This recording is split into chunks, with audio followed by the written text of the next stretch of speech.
Well, Julie, our political analyst, Dr. Bob Holsworth, said the judge's ruling leaves a lot of questions unanswered, including how these school districts will meet these children's needs.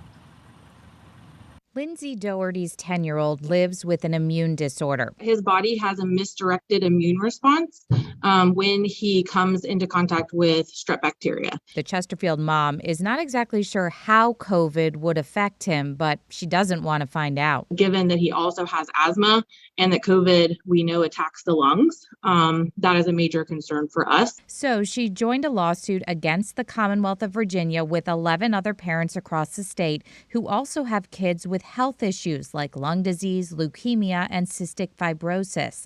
The lawsuit argues a state law passed by the General Assembly this year barring school systems from requiring universal masking violates the Americans with Disabilities Act. I think that in public schools, and since my child is protected under the ADA, that the school system should be allowed to require universal masking in schools during medium to high transmission time. And while a judge did issue a preliminary injunction in the case, CBS 6 political analyst Dr. Bob Holsworth says it's far from straightforward. My sense is that the judge tried to find some way of splitting the difference.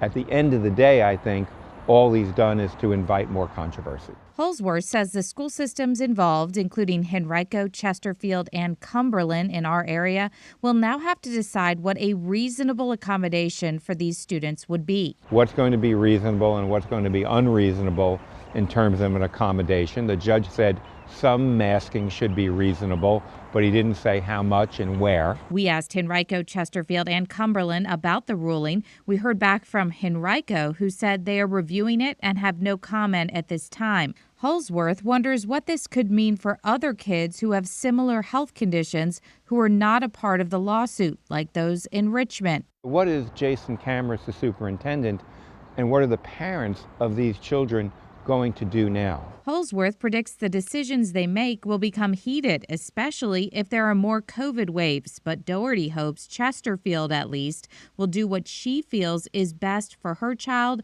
and others who are immunocompromised. I don't think that it's asking too much for someone to put something over their face to protect not their friends and their community members.